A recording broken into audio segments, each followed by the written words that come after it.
بسم الله والصلاة والسلام على أشرف الأنبياء والمرسلين سيدنا محمد وعلى آله وصحبه أجمعين. أهلا وسهلا بكم في سابع محاضرات الليلة السبرانية في الليلة 11 من 15 ليلة سبرانية نقدمها لكم من الاتحاد السعودي للأمن السبراني والبرمجة والدرونز بالشراكة مع شريك الممكن الرقمي STC.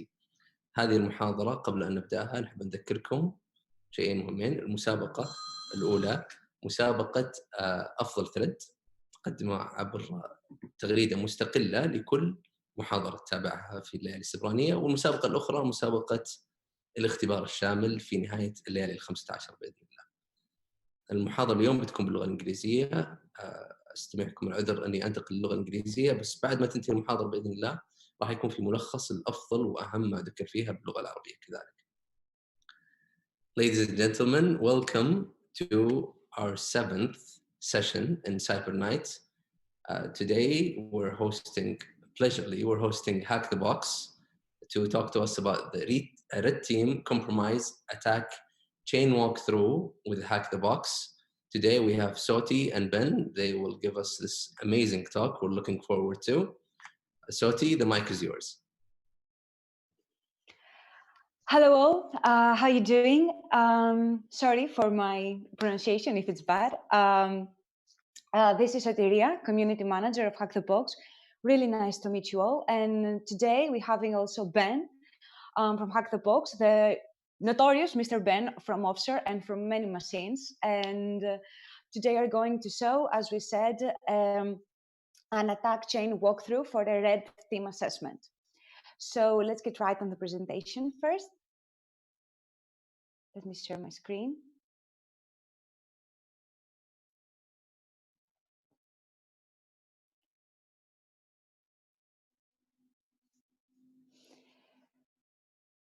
So, as we said, this is Hack the Box team, and we're very happy to speak to you guys today.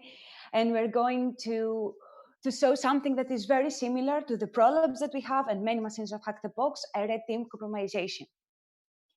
So, I spoke about myself. I'm community manager of Hack the Box. I work for Hack the Box for about 1 year, and I'm very happy because it's not working for Hack the Box as a company. It's working with a family. I was a pen tester and hacker for some years, and voluntarily doing some stuff for Hack the Box. But when was the offer, I couldn't say no, of course. And also we have Ben. Ben, speak about you. Hi everyone, glad to be here. My name is Ben, or Mr. Ben as my Hack the Box name is. I have been involved in IT security for, I guess, the better part of a decade now. I started out IT audit, worked through red teaming, network pen testing, web application pen testing. I was involved with Hack the Box since the early days when it was just a very, very small platform. Stuck around, released the offshore lab, and then when Chap offered me a job, I jumped at the opportunity.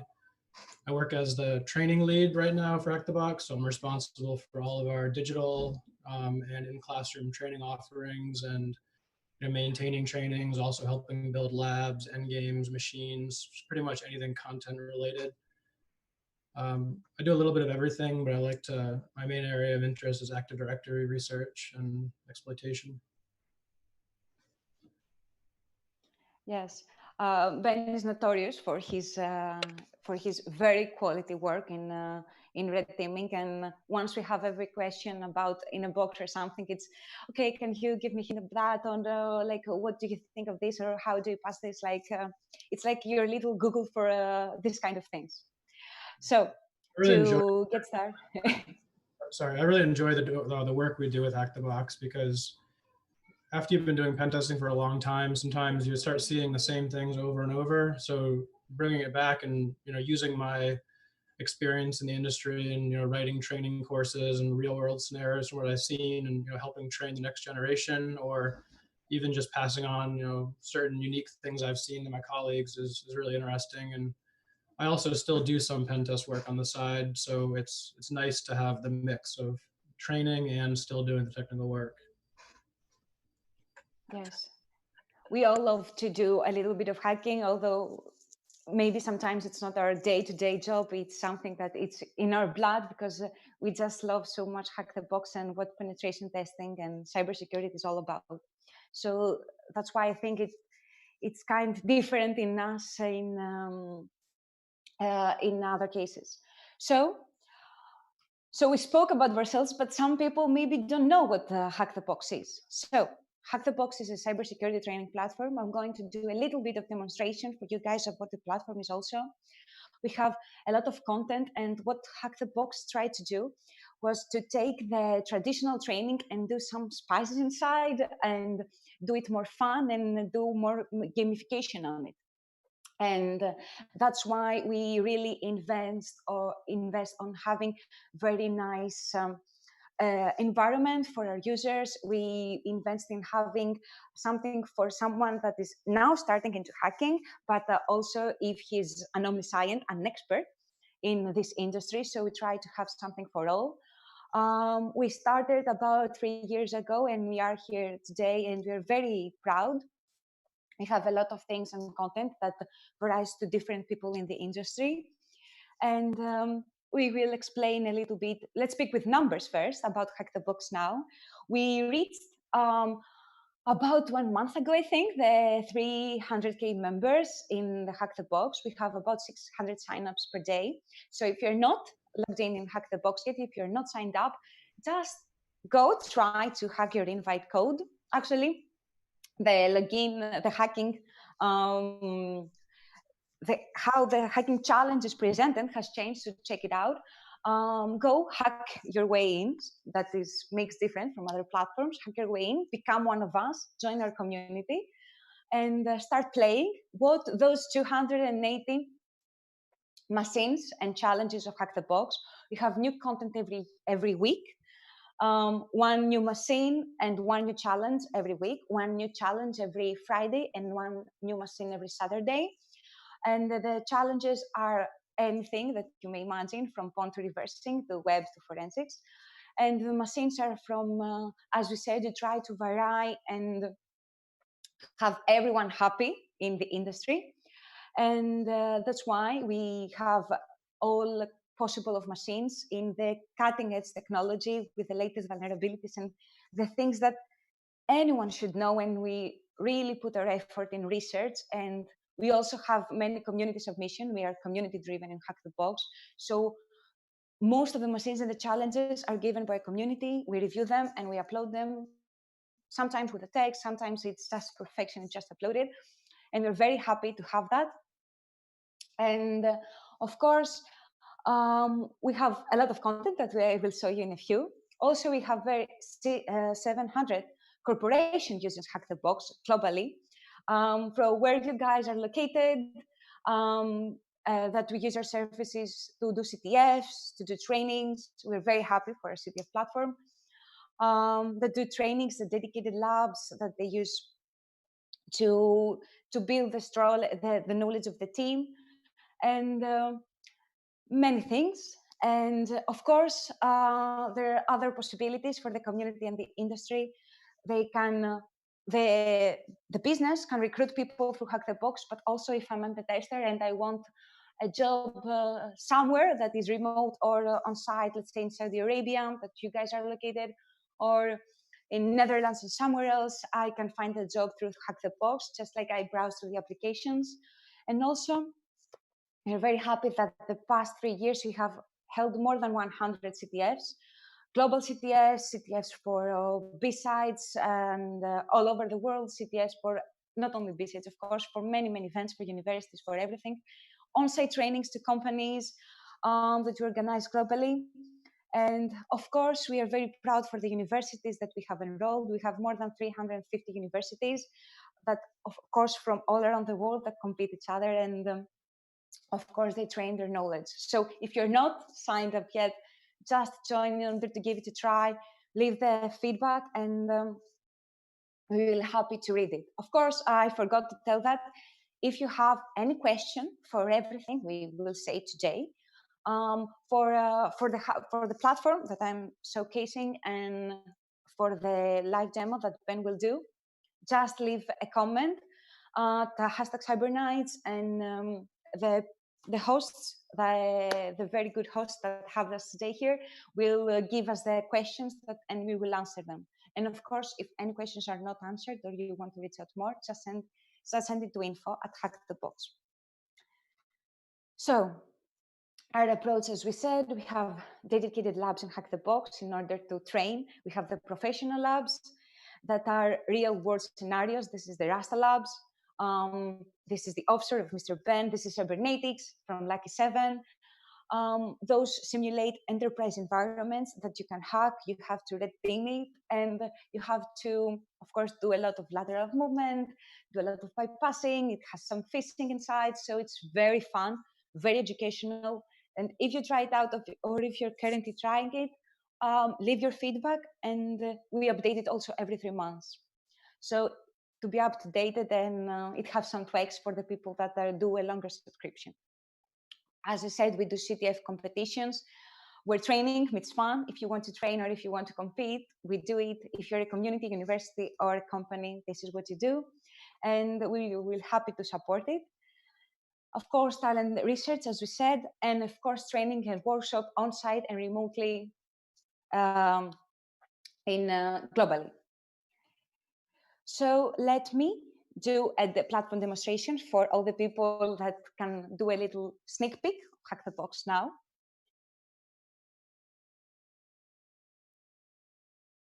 Just give me a minute. Okay, so perfect. So this is the Hack the Box platform. I'm starting the starting point. If you're just starting into hacking and maybe the red teaming thing that Ben will demonstrate tonight, then this is the place for you. We have write-ups available for everyone that wants to play the starting point and can just learn what hacking is and start building his or her own hacking methodology. And as you see, guys, we have from Windows to Linux and all the vulnerabilities and most things that anyone new into hacking should know. As we said, we are very happy for our content. These are all the machines of Hack the Box. Now, as you can see, we have 20 active machines every week, 20 active machines every week, and 1 machine retires. And we have more than 160 retired machines from any kind of difficulty and of operating system and with all kinds of vulnerabilities. And the retired machines have also walkthroughs and videos for everyone that wants to train. And as we said, we have also the challenges section that we're also very proud of. We have everything from reversing to crypto to pawn to web to OSINT, that is a new category, and more coming up. And of course, we have the end games for the people that know more things about hacking. And of course, pro labs, the Rasta labs, the offshore, and the cybernetics are here in the platform. And we just released the pawn box that anyone can see in their user profile, is their VIP, because it's under beta, that they can stream their own virtual hacking VM and they don't have to install everything. Their VPN is just configured by us and they can play any content of Hack the Box through the on-demand machine. And that's it from the platform. And let's go back to the presentation. And that's why you have to join Hack the Box, because we constantly update our pro labs, because we have the starting point for you to train, because we do CTFs, and because we do constants and things like that. And of course, we are very proud for the big CTF we did last year, the university CTF we had more than 100 universities from all around the world competing, and we were very happy. And the meetups that we do globally. So if you guys want to participate in any of that, just join in Hack the Box or drop an email to info how you can do it. And send us your feedback, because this is what makes us better, and we will be more than happy to read it. And now it's for Ben. Ben, take the mic.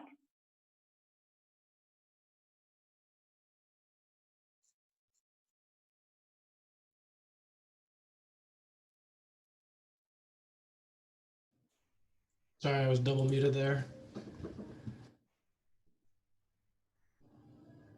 I'm going to walk through a demonstration. It's kind of a mix of red teaming and I'd say maybe advanced, maybe more invasive pen testing. But I'm hoping that this demo has a little bit for everybody, for all skill levels.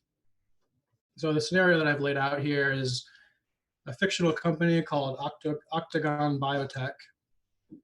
So the crux of the assessment is that we've been hired to perform a limited scope assessment against their external infrastructure, because the concern is that with so many employees working from home and they're opening up remote work services, there may be some exposure there. So our goal here is to perform enumeration on the internet, an open source intelligence gathering, and pretty much from a black box perspective with nothing more than just the company name. And then we're going to try to remain stealthy and undetected and try to gain a foothold in the environment. And if we do end up getting in, then see how far we can penetrate into the network and ultimately maybe take over the entire corporate network.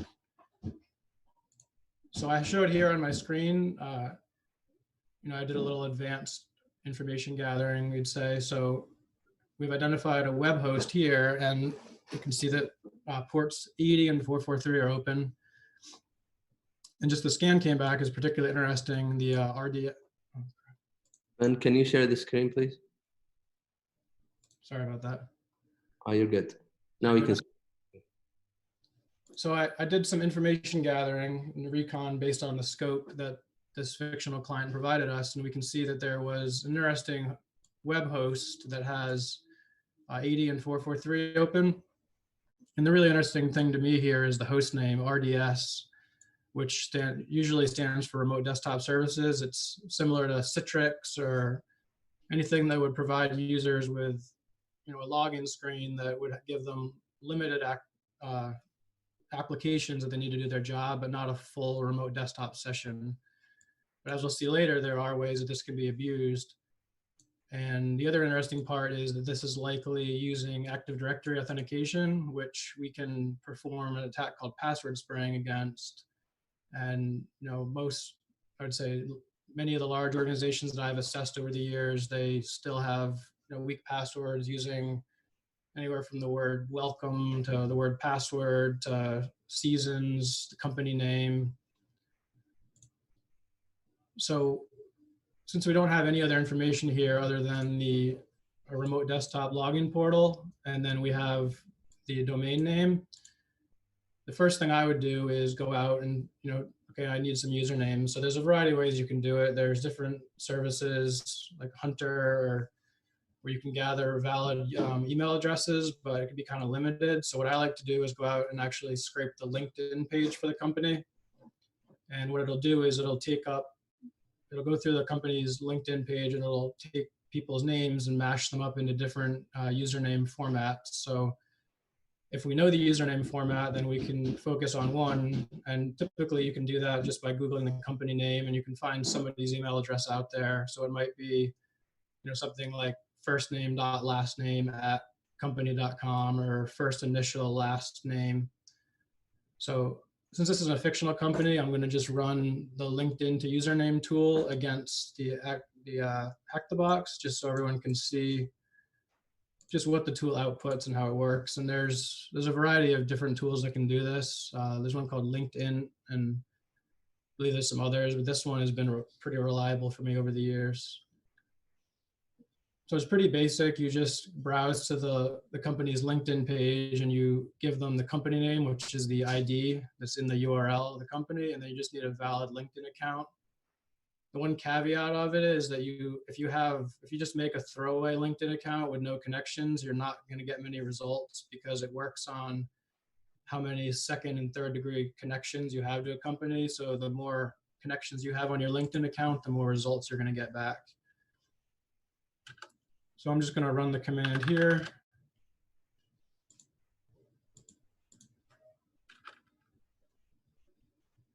So we can see here it's successfully logged in. It's giving some information back about the company, so we do know we're having the right target. It's showing that we found 277 profiles. So it's going to give us in our output a variety of different formats. So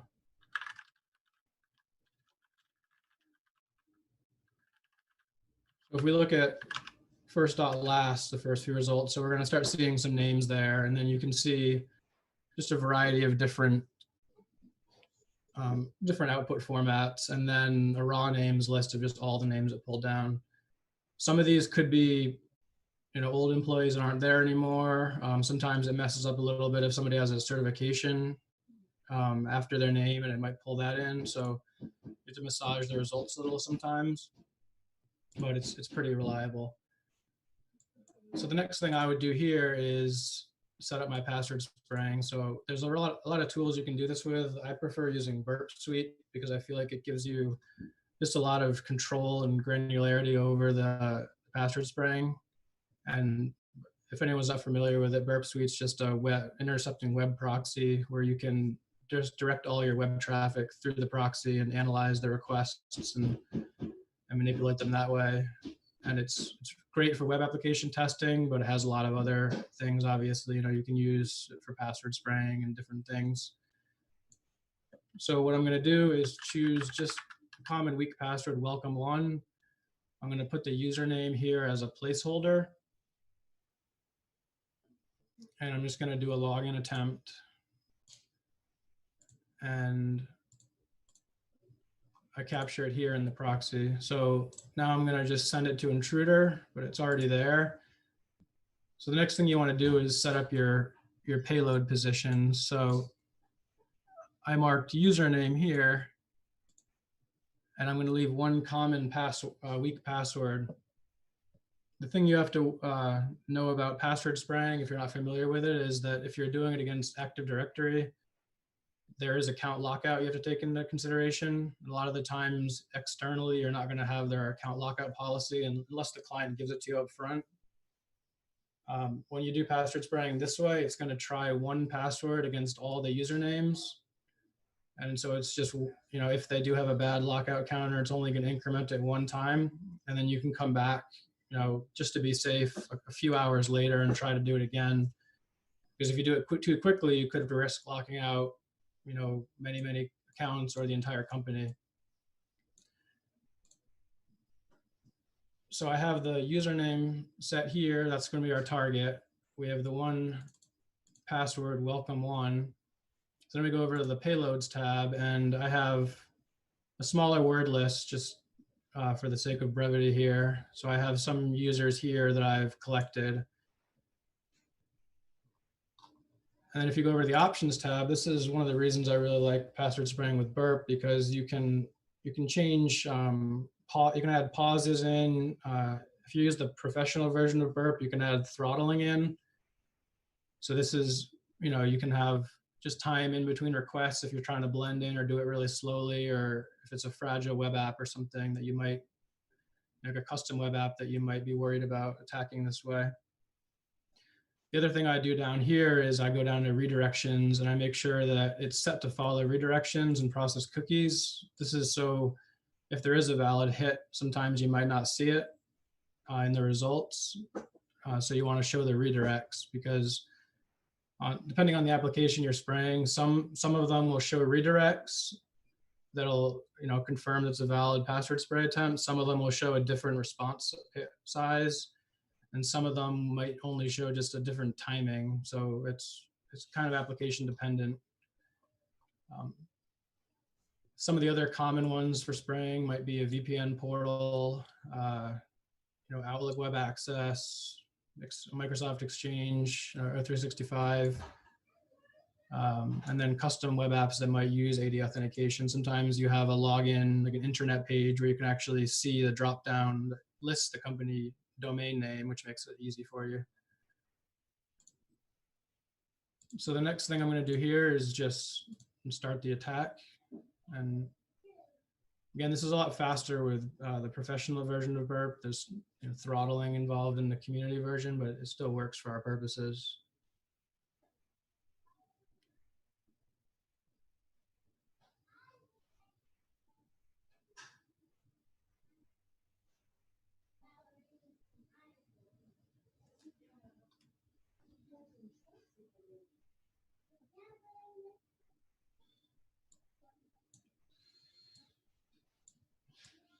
Even to this day, this is a pretty common attack that I use when I still do the occasional assessment, and most large companies I get a hit pretty quickly with a pretty basic password.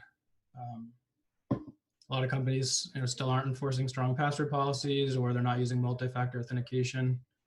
So it's pretty successful. So if we sort here by redirects, we can see, looks like there was one valid login for this James Dean user. So we can confirm that.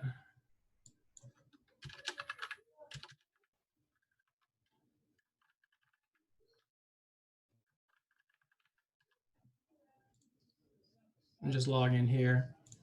So we can see that this looks like it might just be a standard domain user. Maybe this company set up RDS and everybody has just a standard profile.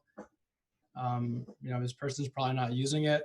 Sometimes you'll log into RDS or Citrix and you'll see many different applications that somebody might use for their daily work. But the good thing here is that you can use things like WordPad and Notepad to actually break out of this remote RDS session and gain command execution on the operating system. So you can see here, if you just double click this, it's going to save down a .rdp file. And then there's different programs you can use to open it, but I like to use, it's called Ramina. So if you just double click it here,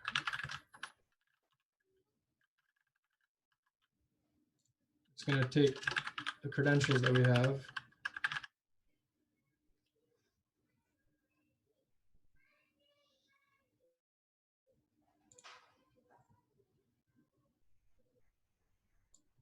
Okay, so now we can see we just have WordPad open, so it's not too interesting, but the good thing here is that we can utilize WordPad and use Explorer here and open any file we want.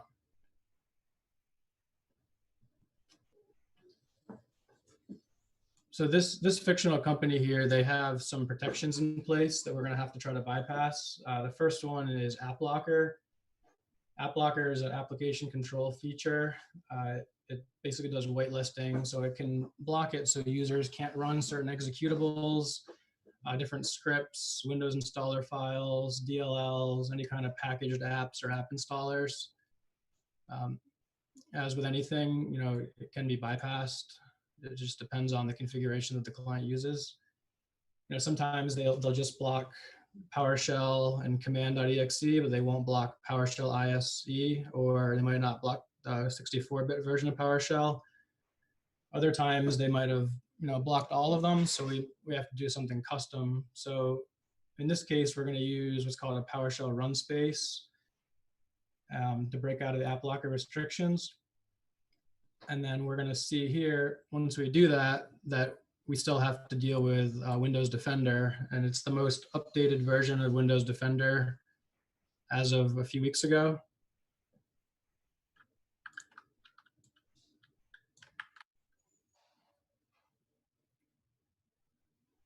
So since App Locker is in place, we can't call certain executables, but there are websites out there that list them, but there's a number of different executables that have been found in the past that a lot of companies forget to add to their exclusion. One of them is MS Build, which is part of the .NET framework.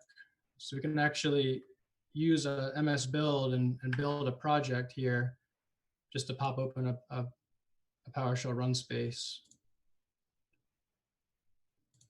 So here we have, it's basically we're calling PowerShell without calling the PowerShell binary.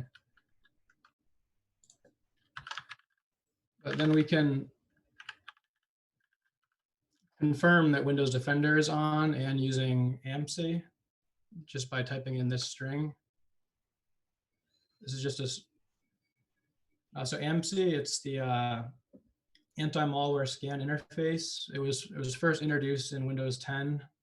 It's getting better and better, but basically it allows services and applications to communicate with whatever anti-malware product is installed on the host. It doesn't have to be Defender. It can be any other different thing, but it hooks into well-known Windows applications, and it takes whatever is being executed, deobfuscates it, and analyzes it.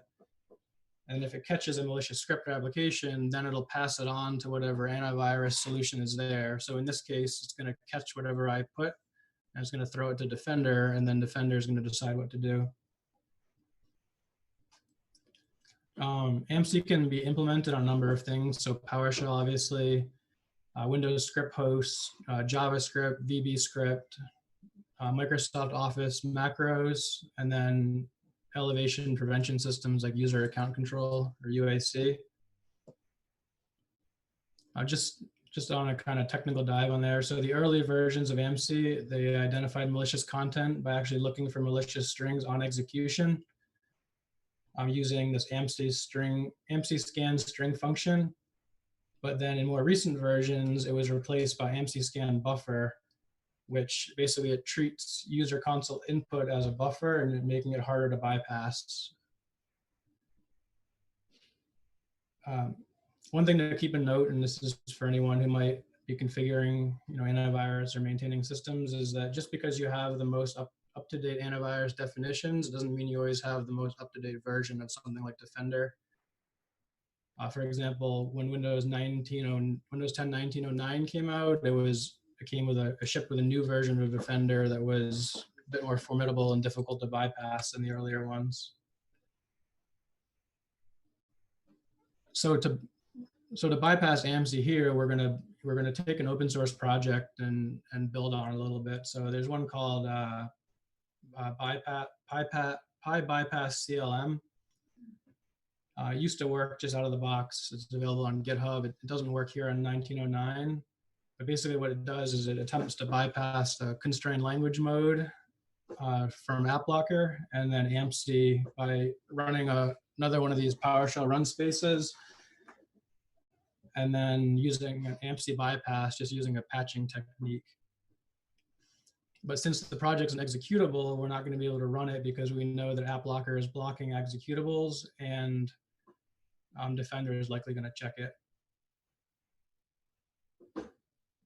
So what we have to do is we have to take the project and build it into an actual MS Build shell. The goal being that we would still have an interactive console that we can keep operating in, and also eliminate Defender and be able to move forward. So if anyone's interested afterwards, I can provide the code for this and more information, but basically we're just going to run this custom CLM bypass using MS Build again in the same shell. And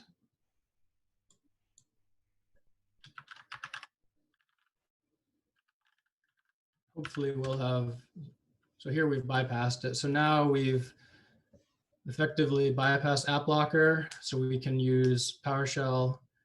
We have bypassed Defender, so we can load different products, tools into memory if we need to. If they are using an advanced EDR or something like CrowdStrike or one of those Carbon Black, there might be more, might be more difficult, or there's pretty good logging that's happening there, so they might probably still see what you're doing.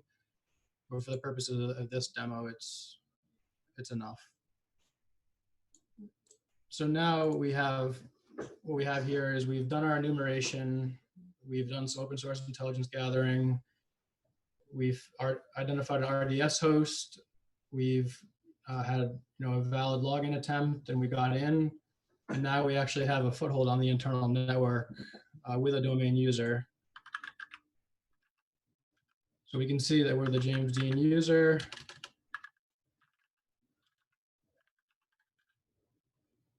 And we really only just have basic privileges, so we're not an admin.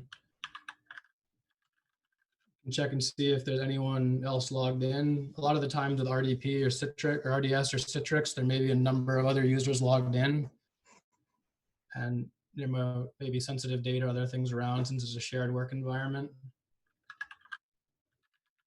So what we want to do here is, typically we'd either look for privilege escalation or start enumerating the domain and see what else is out there. But what I'm going to do first is just focus on, what can my actual user, this James Dean user, do? So since we've bypassed everything, we don't have any restrictions. So typically I wouldn't pull a tool directly in from GitHub. I would host it locally on, on my own attack machine, just as a best practice, but I'm just gonna pull it in this way just to show that, it's not blocking anything. So we can confirm that PowerView, which is basically it's a PowerShell Active Directory enumeration tool that it's pretty powerful. It has a few attacks you can do with it, but it's just great for enumeration, and it complements a lot of other tools.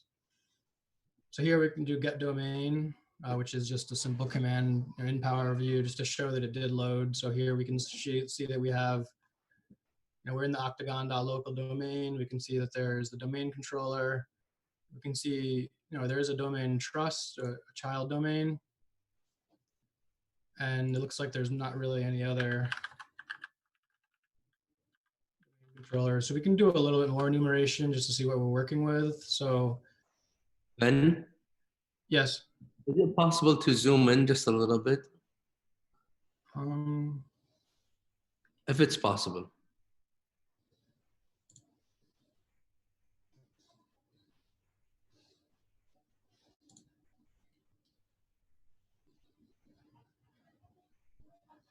I'm not quite sure, since I don't want to mess up the window here.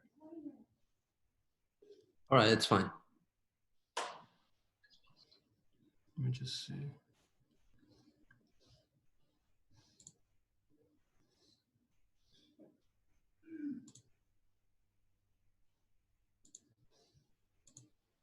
Is that better? Just a bigger font?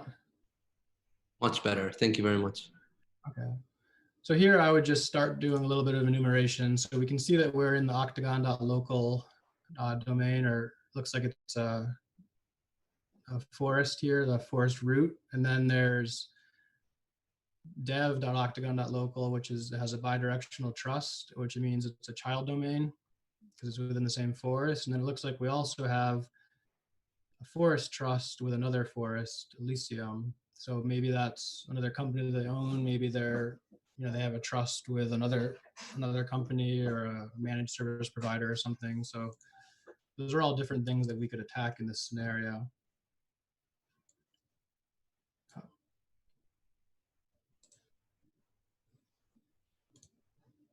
So some other enumeration I might do here is just looking at, group policy objects, looking at, other places I might be a local admin or places I can log in. So just assume here that I've already gotten, looked at the different group policies, and I've found other hosts in here. So if we type get domain computer, we're going to see, all the different hosts that are in here.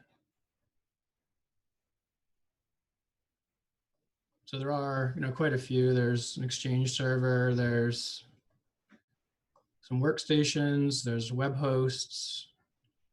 One of the interesting ones that would come up in this enumeration is there's a workstation that has security in the name. So for me, that looks like a pretty interesting target.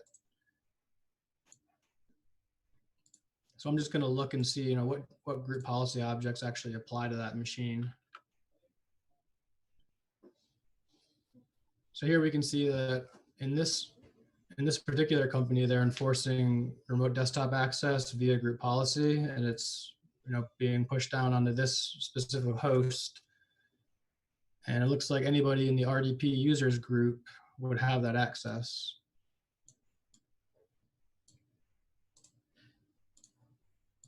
So the next thing we can do here is, we can check and see who are the members of this group. We can see that our user is a member of this group, so would be able to RDP to this machine. From here, I would likely, RDP to that machine or connect to it another way and see if I was a local admin. If I was not, there might be another privilege escalation technique I can do on the machine. And there may be, if it's a jump host or some kind of shared workstation, there may be some kind of administrative users logged in or something of that nature. So it would be a pretty good target. There's other enumeration you can do internally, trying to basically reach whatever your goal is. It might be domain admin. It might just be the client wants to get to some sensitive data or a database, or maybe even just see if you can find data and exfiltrate, dummy credit card data from the network or something. So it really, the next steps here would really just depend on what your goal is. And a lot of people like getting domain admin, it's a great feeling, but sometimes it's not even needed on an assessment, because you might be able to achieve that level of access with a different user or just your objective. So it's very just determined on what the objective of the assessment is. But that's all I have for my portion of the demonstration. I don't know if Soti, if there was questions that came in, or if anyone wants to ask anything or show anything else. Perfect. If the team has gathered any questions and you want to leave them in the chat in order for us to review them and answer. Muhammad will write the question. Yeah, here. Perfect. Okay, so we have some questions. How could Hack the Box calculate points? Although this is not regarding 100% on red teaming. So there is a lot of metrics on how the points are gathered. It's depending on the machine and the blood that you collect. So that's that. Once you collect the user, and once you collect the root, and once you collect anything from everything that you take, that you pawn from Hack the Box, it is an end game, a prolab, or a machine or challenge. It is added on your profile. So if this question is because sometimes it takes about a minute or two in order for your profile to update, but yes, this is how the points are calculated, and they're added to your profile. And once you collect most of the active challenges and the active machines and the prolabs and the end games, this is when you reach top 100. So yes, that's how they're collected. Only the active content of Hack the Box gives you points. The other thing is, what is the hardest challenge so far on Hack the Box?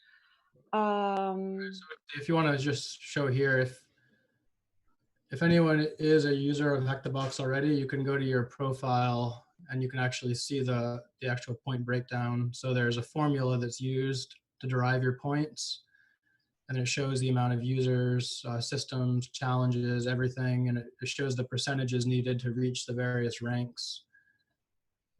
Obviously it's not too difficult to get up to about pro hacker, and then from there, it's a pretty considerable jump to the next ranks.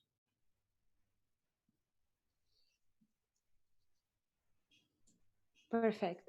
I think we may have also this in the forum, but yes, if you have any questions regarding that, we will be more than happy to reply in info.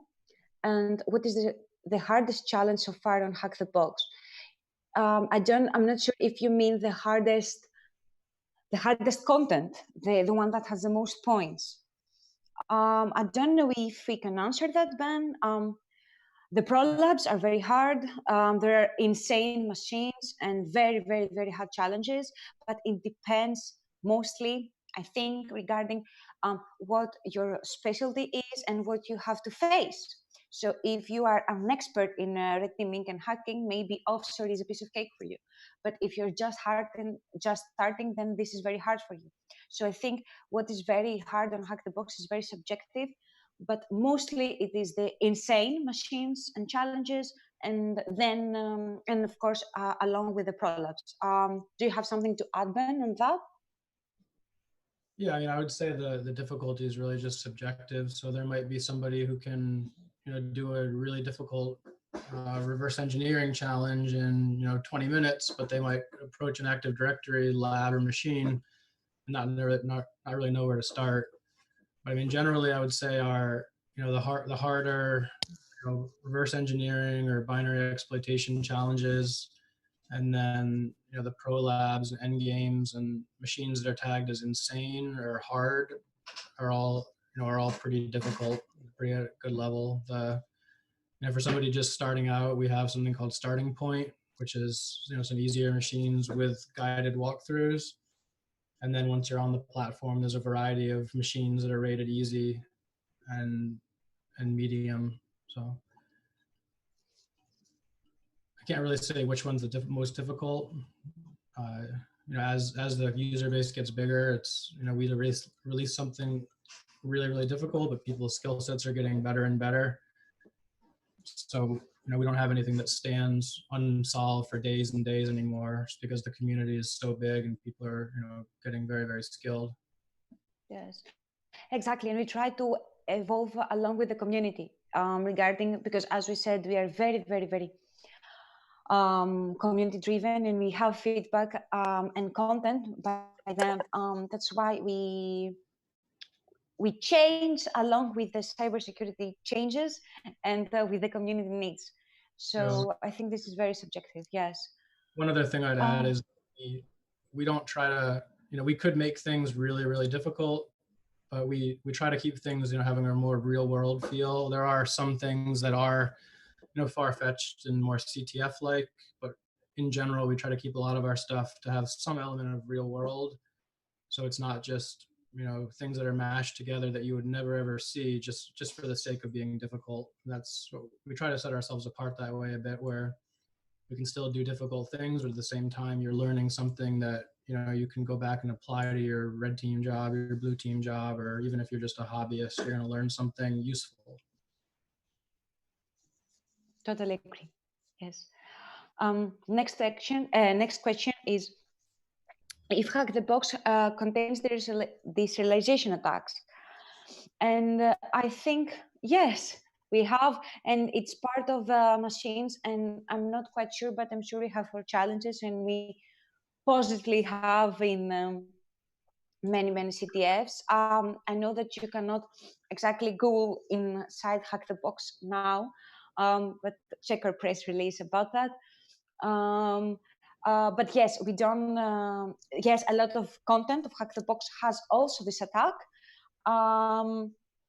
But if you want to check it out, if you just Google search Hack the Box deserialization attack or something, the machine or the challenge that has that will pop up from the forum or the videos we have on YouTube, or if you're a VIP user, the write-ups. So it will just pop up and it will help you in order to see how we solve it.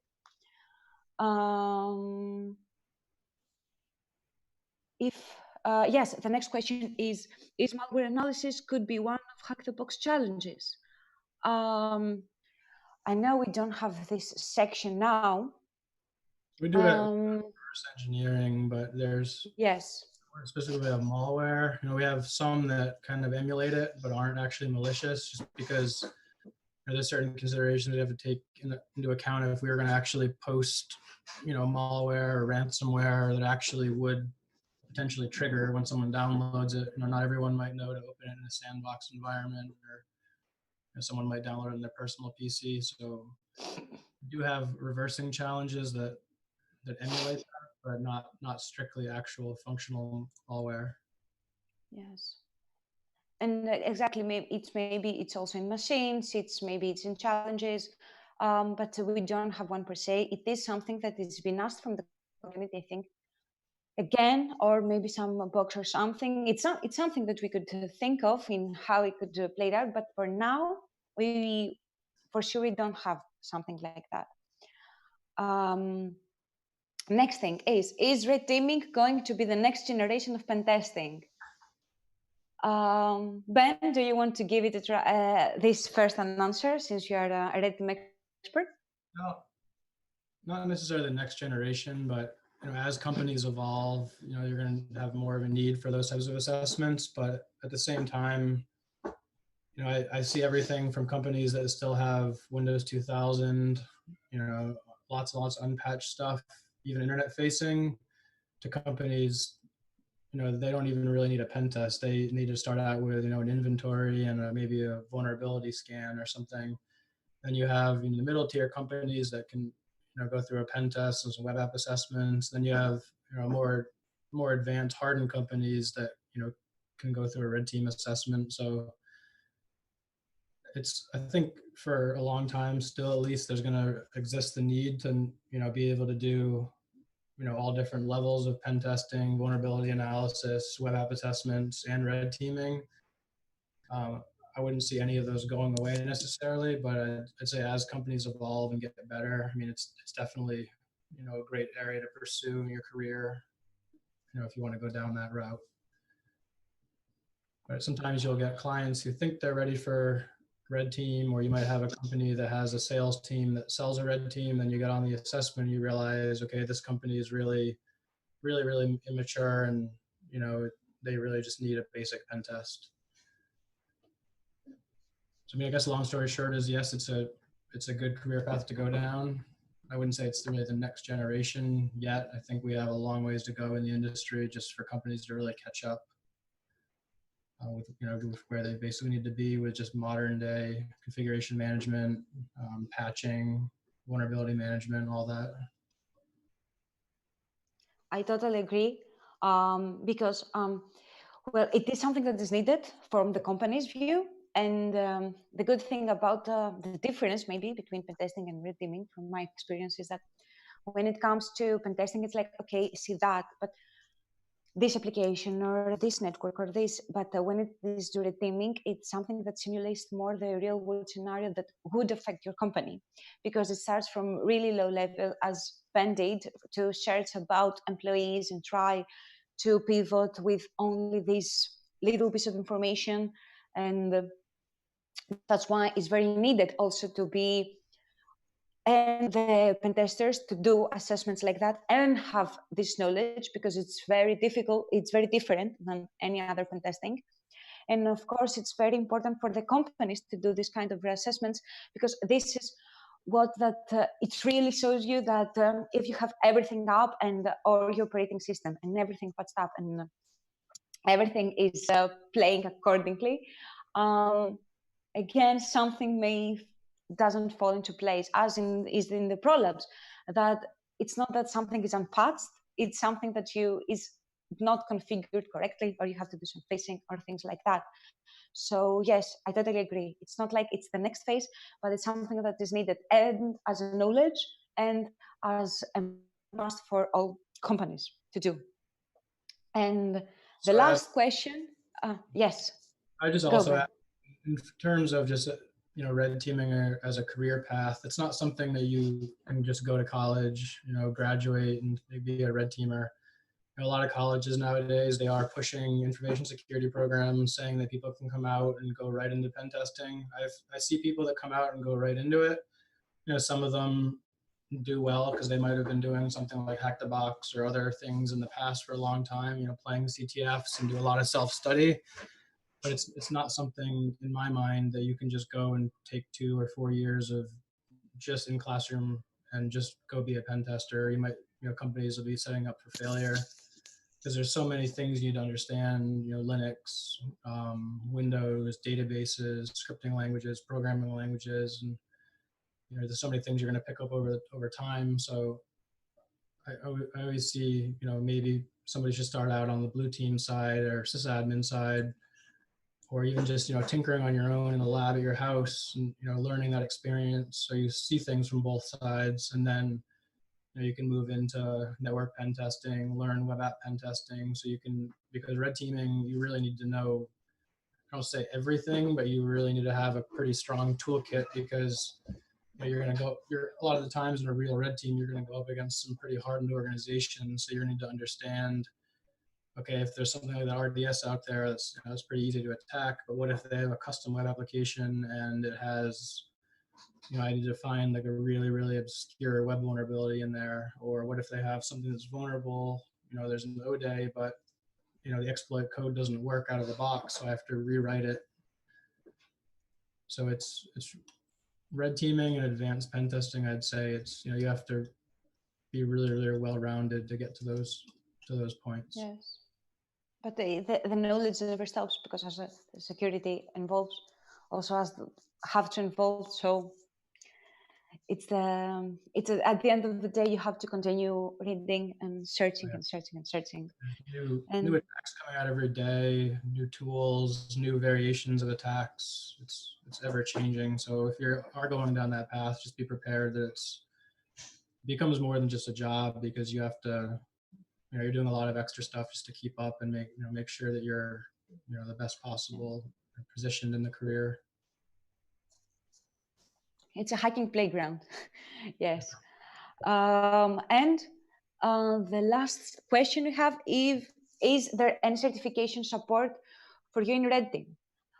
So for this, now in Hack the Box, what we have is we have the prolabs that we said, the cybernetics, the offshore of Mr. Ben that proudly showcases this today, and of course the Rasta labs from Rasta Mouse. So yes, we have all those things that once you complete them, you have a certification of completion. And I know you may say it's not, but it's only certification of completion. Well, you really have to do it yourself.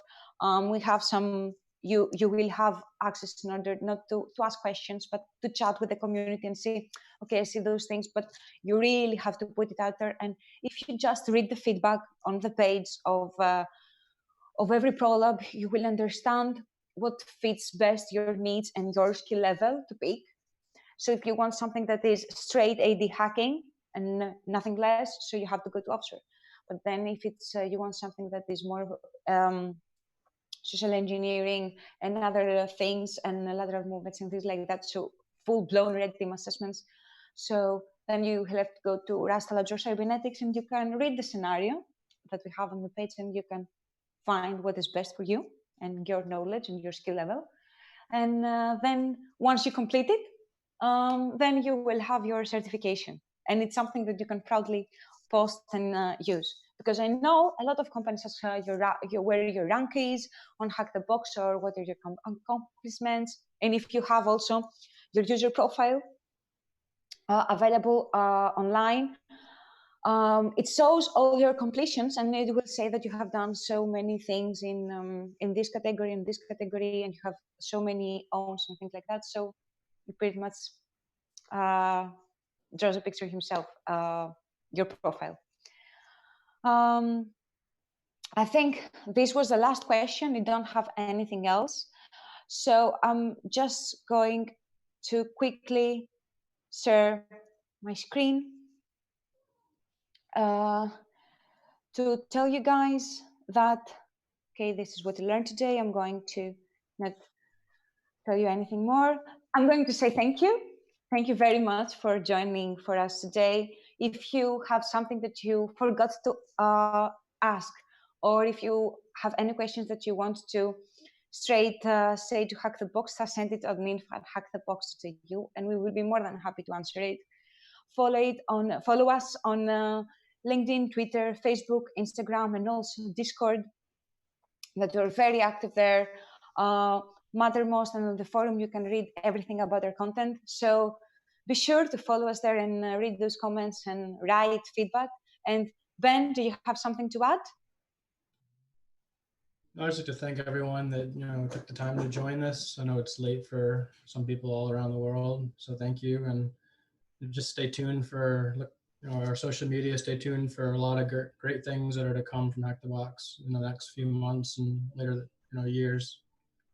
Yes, we have many things. Maybe some people are tasted already with battlegrounds that they constantly ask what it is about, and that is attack and defense at the same time, or King of the Hill gaming, hacking gaming, and it will be amazing. And we are waiting ourselves for it also. So yes, and if any of you tries the Pond Box, don't forget to leave your feedback on Discord about it, because you collect feedback to make it better. And do you have anything else? I don't think so. Yasir, the mic is on you, so you can jump in, and thank you guys for everything. Thank you very much, Soti and Ben, for such an inspiring talk today. From Hack the Box, one of the best leading platforms out there. We're very proud to have hosted you today at the Federation's account. A bit more than 65,000 people joined us today on this feed, and a lot more will be coming back later to watch it on our platforms as well. It's been a pleasure hosting you. We love how you guys work as a family, and this is our way of working as well here at the Federation. We work as a family. We try to bring knowledge and updates on the latest tech throughout the community. إلى أعزائنا المتابعين، شكرا جزيلا لكم انضمامكم لنا في سابع المحاضرات في ليالي سبرانية. اليوم استضفنا هاك ذا بوكس، تكلموا معنا عن أتاك تشين ووك ثرو، عن الريد تيم كومبرومايز، وبإذن الله خلال الأيام القادمة نتطلع لأن نلقاكم بإذن الله في محاضرات جديدة. نذكركم بالمشاركة في مسابقة أفضل ثريد عبر حسابنا في تويتر بكتابة هاشتاج سايبر نايت، وثريد بأفضل ما تعلمته في كل محاضرة في ثريد مستقل، ومسابقة الاختبار الشامل في نهاية الليلة 15. اقتربنا من النهاية، ودائما بإذن الله سنستمر معكم. ليالي سبرانية قدمت لكم من الاتحاد السعودي للأمن السبراني وبرمجة الدرونز بالشراكة مع شريك المكن الرقمي STC كثاني مبادرة عبر هذه الجائحة اللي نمر فيها الآن. حمانا الله وإياكم وأحبابكم إن شاء الله، ولن تكون الأخيرة بإذن الله. إلى أن نلقاكم في بث الغد، شكرا جزيلا ودمتم في حفظ الله. السلام عليكم.